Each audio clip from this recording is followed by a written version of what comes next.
40 ওভারের খেলায় দুই দল মিলে রান তুলল 439। সমান 16টি ছক্কায় দুই দলের ব্যাটারদের কাছ থেকে এসেছে মোট 32টি ছক্কা। সেন্ট লুসিয়ায় শনিবার রাতে সিরিজের চতুর্থ টি-20তে প্রায় 450 রানের ম্যাচে ইংল্যান্ডকে 6 বল আর 5 উইকেট হাতে রেখে হারিয়েছে স্বাগতিক ওয়েস্ট ইন্ডিজ। 5 ম্যাচ সিরিজের প্রথম 3টিতে জিতে এরই মধ্যে সিরিজ নিজেদের করে নিয়েছে ইংল্যান্ড। নিয়ম রক্ষার শেষ 2 ম্যাচের একটিতে জিতে কাল ব্যবধান কমিয়ে 3-1 করেছে ওয়েস্ট ইন্ডিজ। শনিবার টস হেরে ব্যাট করতে নেমে ভালো শুরু পেয়েছিল ইংল্যান্ডও।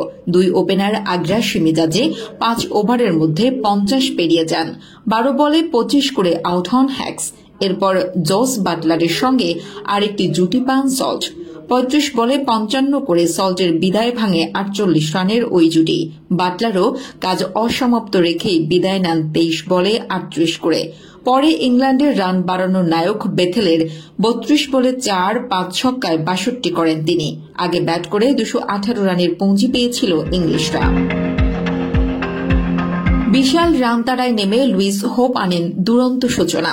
বড় লক্ষ্য তাড়া করার কাজটা সহজ করে দেন ওয়েস্ট ইন্ডিজের 2 ওপেনার শাই হোপ ও এভিন লুইস। 136 রানে প্রথম উইকেট হারানো ওয়েস্ট ইন্ডিজ 136 রানে হারিয়েছে 3 উইকেট। রেয়ান আহমদের ওভারের প্রথম বলে লুইস আউট হওয়ার পর দ্বিতীয় বলে হোপ হন রান আউট।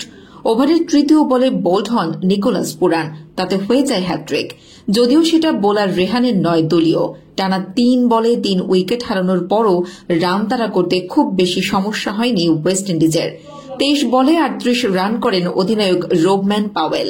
17 বলে 29 রানে অপরাজিত থাকেন শেরফান রাদারফোর্ড। সিরিজের শেষ ম্যাচ অনুষ্ঠিত হবে আজ রাতে সেন্ট লুসিয়াতেই।